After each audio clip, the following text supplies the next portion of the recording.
The moment I saw my manager's face go pale after I hit the floor, I knew I got the revenge we all secretly wanted. No, I didn't join the job to pull this off.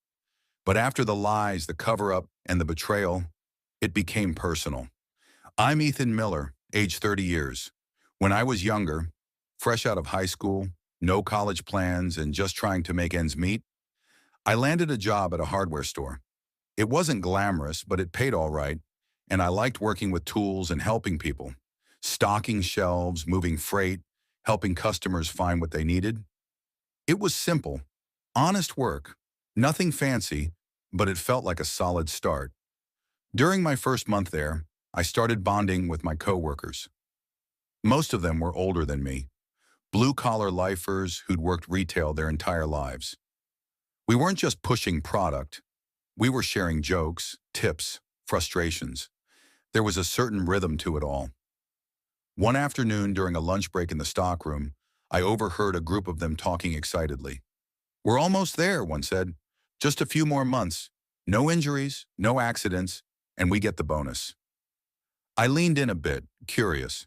They explained that if the store went a full year without any accidents or injuries, everyone, from stockers to cashiers, would get a special bonus.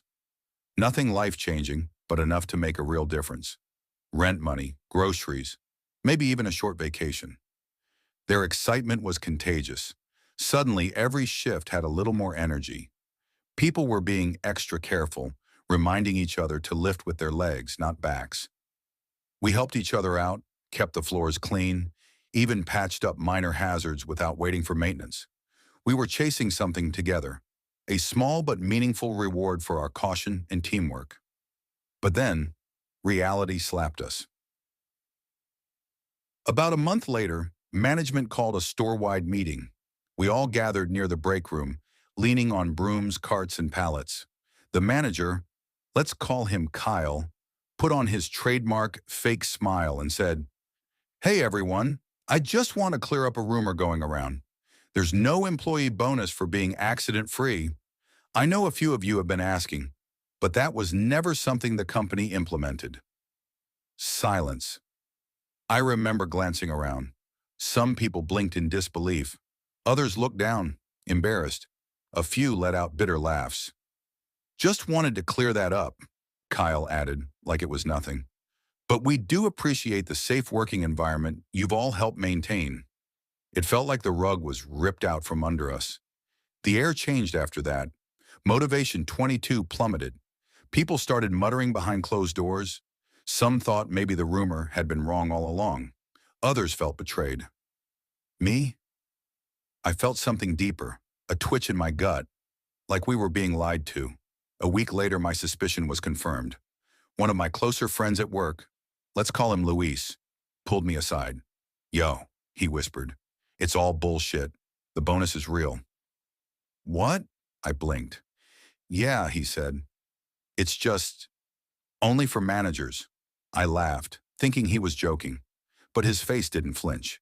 He continued. "I overheard Kyle talking in the office. They get a fat bonus if the store stays accident-free for a year.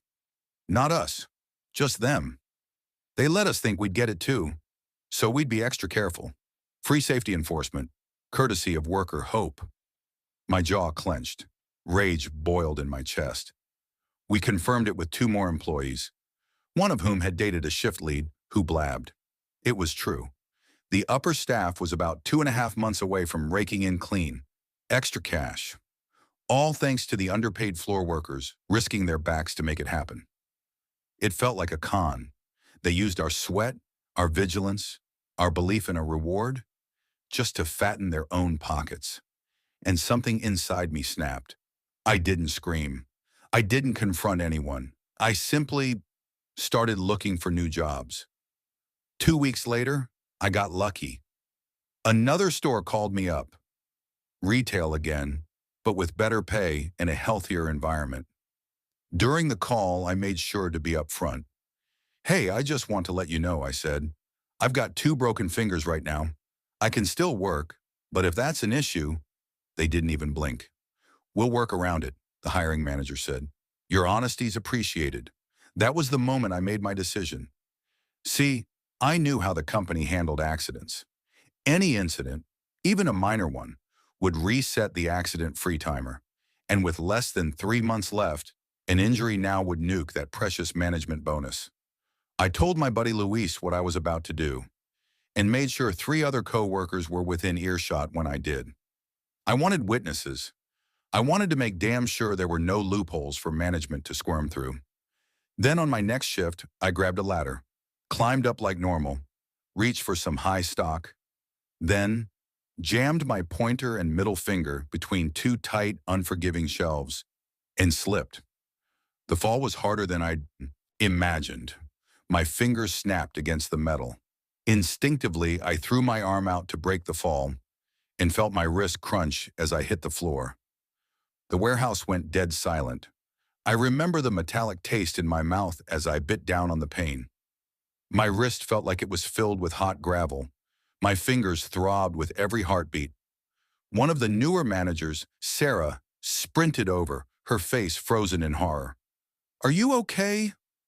"Oh my God, someone call 911!" I moaned, rolling to my side.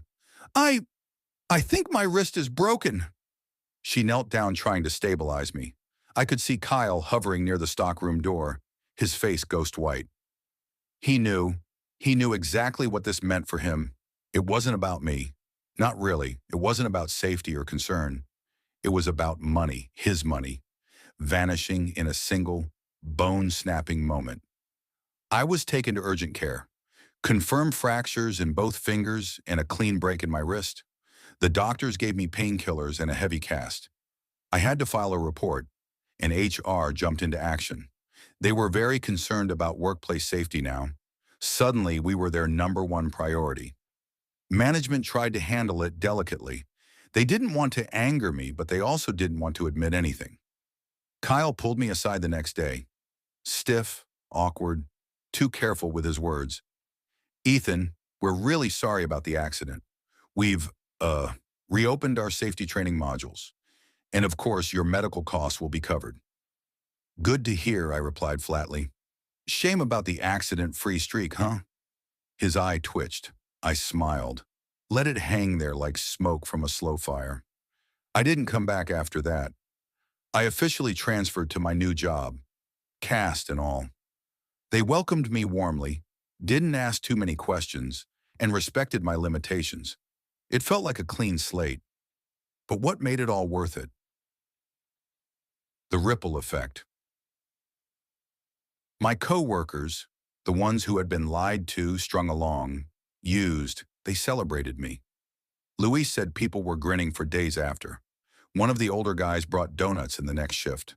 Another whispered, "You did what we all dreamed of." Kyle, he didn't speak much after that. I heard through the grapevine that the regional director chewed him out for failing to maintain safety protocol. That year-end bonus, gone. Not just for him, for all 3 store managers. Tens of thousands of dollars. Evaporated. All because they tried to screw over the little guys. So yeah, maybe it wasn't a noble kind of revenge. Maybe breaking my own bones wasn't smart in the traditional sense. But you know what? It was worth every goddamn second. Because they didn't just lose money. They lost control. They lost their illusion of untouchability. They were reminded in the most painful way that the people they look down on can look right back and say, "Not today." Now when I tell people this story, I always get mixed reactions. Some call me crazy. Others call me a legend. But most of them, they smile. That slow, knowing smile of someone who's been stepped on and who finally hears a story where justice actually comes back around. And in the end, that's all I wanted. Not just revenge, but a reminder that even in places where you feel powerless, you're not.